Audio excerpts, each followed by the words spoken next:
Assalamualaikum warahmatullahi wabarakatuh. In meeting 9, we're going to learn about appositive. Still with me, Mr. Benny Crispiantoro, MPD, in Grammar in Written Discourse, or Grammar 2 of English Education Department, Harapan Bangsa University in 2020. A noun or pronoun can be used in a construction called an appositive, a word or words in apposition. In the following, the italicized expressions are appositives. For example, number 1.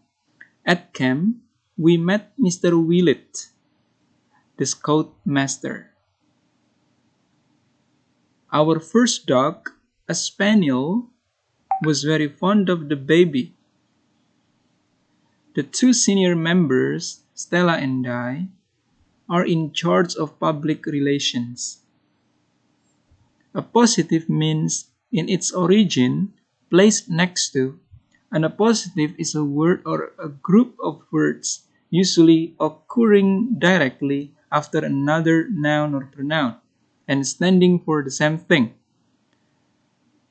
Have a look at the example number 1. Mr. Willett. Mr. Willett is the scoutmaster. So the scoutmaster is in opposition with Mr. Willett. It's kind of explanation who Mr. Willett is. Example number 2. Our first dog. What is our first dog? A spaniel, not another name. So spaniel is in opposition with a dog. Remember the example number 1, Mr. Willett, the scoutmaster. But if you want to write an appositive in the middle of your sentence, like number 2, so our first dog, a spaniel, was very fond of the baby.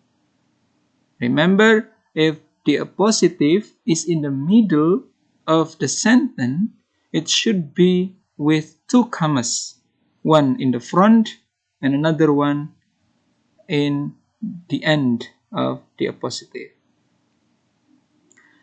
How about the example number 3? The two senior members. Who are the two senior members? They are Stella and I. So Stella and I are in opposition with members. So the two senior members, the subject, and the appositive, the Stella and I. An appositive or appositive phrases which includes all modifying words is usually set off by commas. Number 1. The guide, a man of great courage and skill, was mainly responsible for our rescue. His trouble was money, the notorious root of all evil. The example number 1, the subject is the guide and the appositive is a man of great courage and skill. A man of great courage and skill is called appositive because it explains who the guide is. Oh, the guide is a man of great courage and skill. While number 2, the appositive is the notorious root of all evil. What is the notorious root of all evil? It's money. Next, dashes may be used when the appositive phrase is long or is separated from its governing word.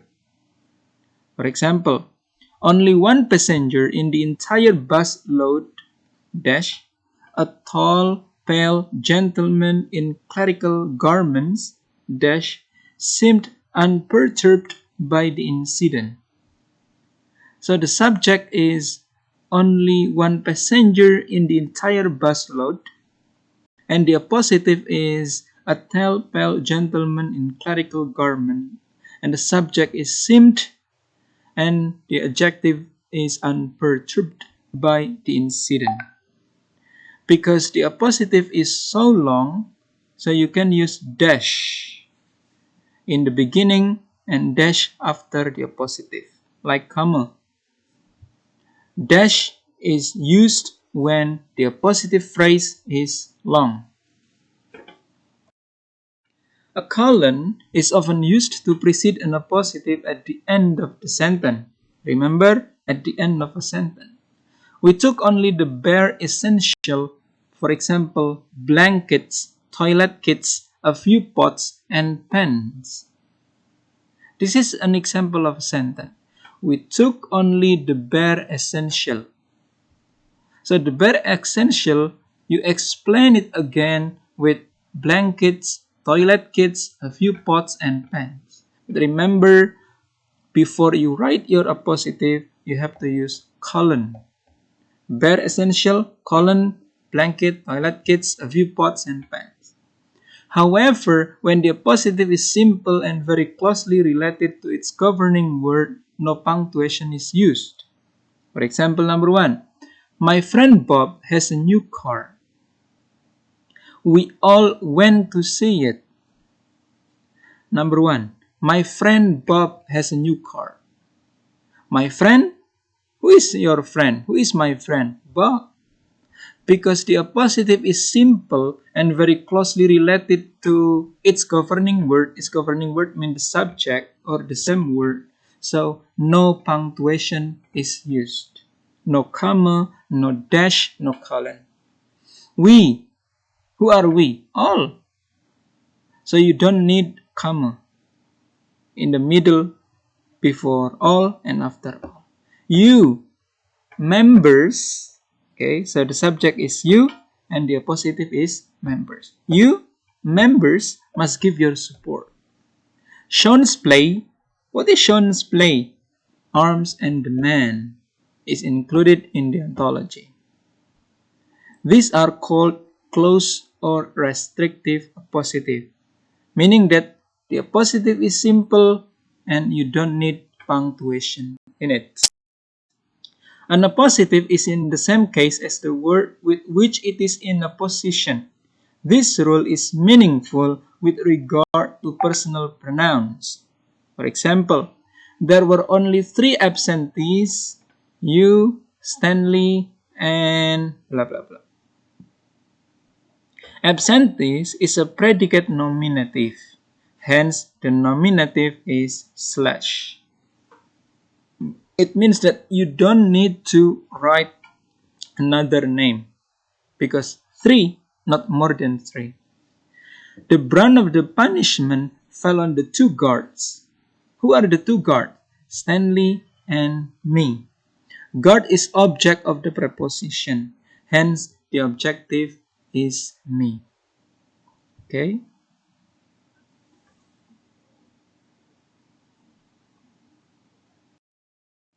Now, practice in recognizing appositive. Underline its appositive and draw an arrow to the word with which it is in opposition. For example, the weapon, subject, an ancient stiletto was lying in the ashes. So the subject is the weapon, the appositive is an ancient stiletto, was lying is a verb, in the ashes is adverb of place. Now it's your time. Please draw an arrow.